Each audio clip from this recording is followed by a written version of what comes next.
Hello everyone, I'm going to be reading chapter 20 of Secrets of a Sun King, so let's get started. When we crawled onto the ledge again, it was dawn. After dragging the boulder back into place, we sat against the cliff, exhausted. "It went well," Pepe said. I looked sideways at him. It did. He nodded. We left it at that because I was crying, and so was he. The sun was coming up over the valley, where the light caught the tops of the hills.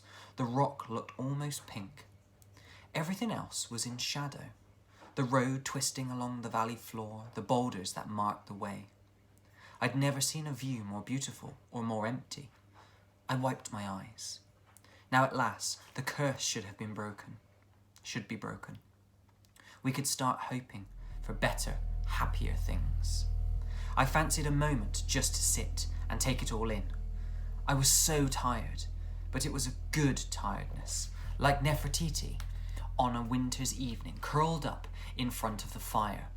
After a while, Pepe left me to check on the others, but was back again in moments, looking agitated. Remembering Tulip, I scrambled to my feet. "She's not worse, is she?" I asked. He beckoned. "Come, you can see for yourself." I followed him almost blindly off the cliff, back to the place where we'd left Tulip lying on Pepe's scarf. My heart was hammering. I didn't know exactly what to expect, but it certainly wasn't 3 people, where earlier there'd just been 2. Tulip looked better, thank heavens. Oz was beside her, staring, not at his sister, but at the new addition to the group, a blonde-haired young man. All 3 were sitting cross-legged on the ground, the camels behind them dozing. Tulip waved. As I approached, she shot me a quick questioning look. "Have you done it? Is the jar back where it belongs?" I nodded. Immediately, she was all smiles. "Then you'll never guess who came back for his notebook." It wasn't exactly hard to. The reporter was right there in front of me. I stopped mid-stride. He looked very familiar. The beard was gone, but the nice smile made me realise he was the man from the train. "Crikey!" I said, grinning back. "Hello! Fancy you being here." "Hello." The man ran a hand rather sheepishly through his hair. "I expect you've guessed who I am by now, haven't you?" Well, you seem to be a reporter," I offered. As I sat down beside Tulip, I was aware of how shivery she was. Not from fever anymore, but with excitement, and Oz, who never looked directly at anyone much, was gazing at the young man like he was a Christmas present that might be snatched away from him at any moment. "This is my best friend Lil," Tulip said, then gestured to the reporter. "And this is Alex." I stared at her, at him, at Oz, and at Pepe, who watched us, an arm around each of the camels' necks, tears still rolling down his face. "Alex?" I frowned. "What, as in your brother, Alex?" "I don't think we've got another one," Tulip laughed. I was knocked sideways. This young man didn't look anything like the boy with the floppy hair whose portraits hung in the Mendoza's library. You got on the train in Yugoslavia. You're second-class ticket man," I cried. "But your beard?" "Gone," he said, patting his face. "It didn't quite suit me much, did it?" He certainly looked better without it. I turned to Oz. "Blimey, this was who you saw at Athens Station." But Oz, who'd normally have enjoyed being right, wasn't even listening. He had his brother back, the lucky devil, Alex, who was sitting there with his notebook in his lap.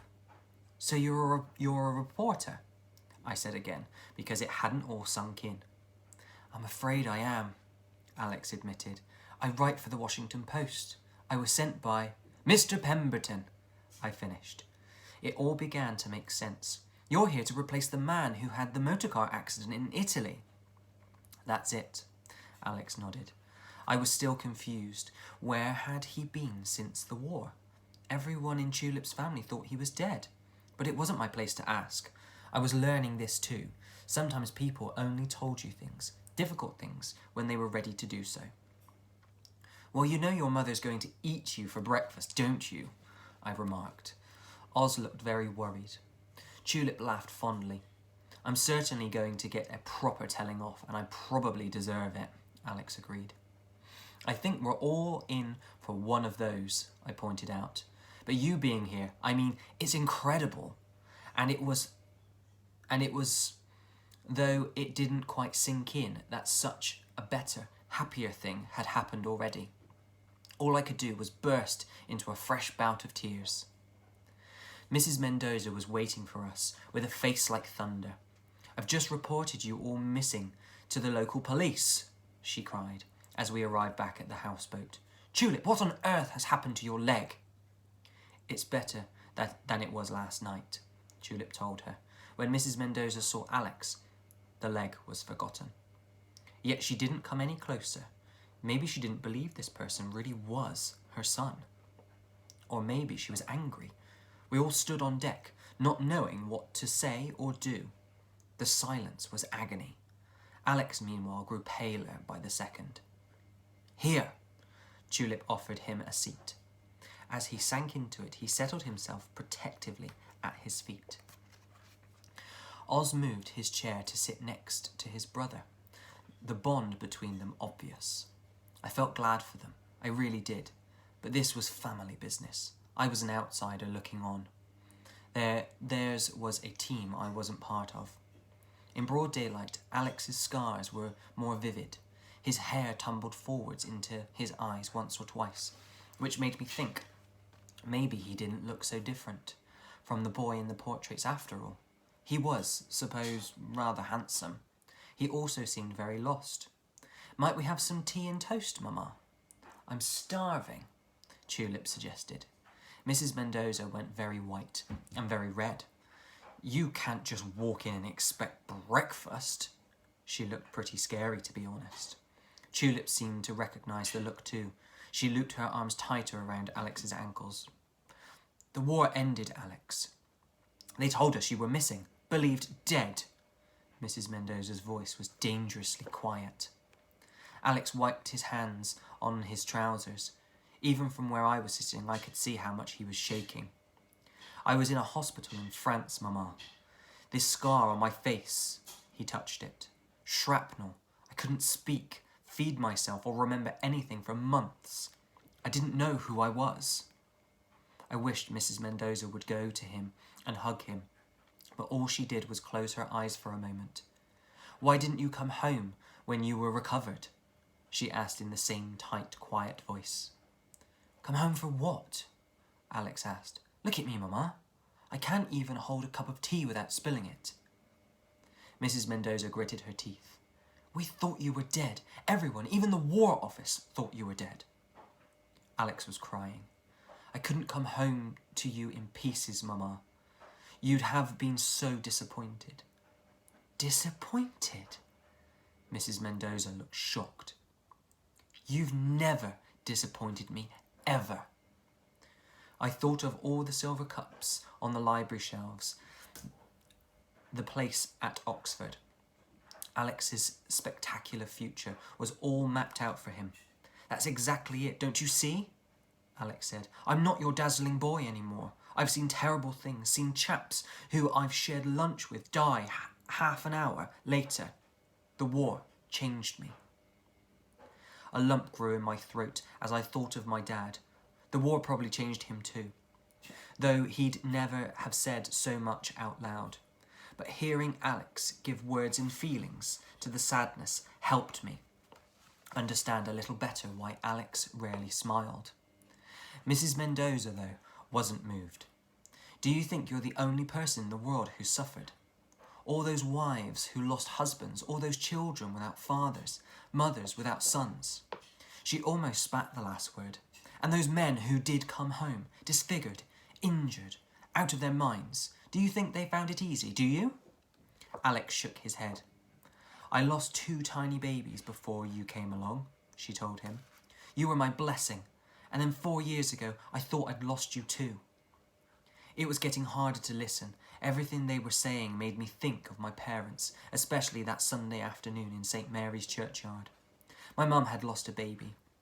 I never had the chance to be a sister to my brother, and all these years Grandad had missed out on having a grandson.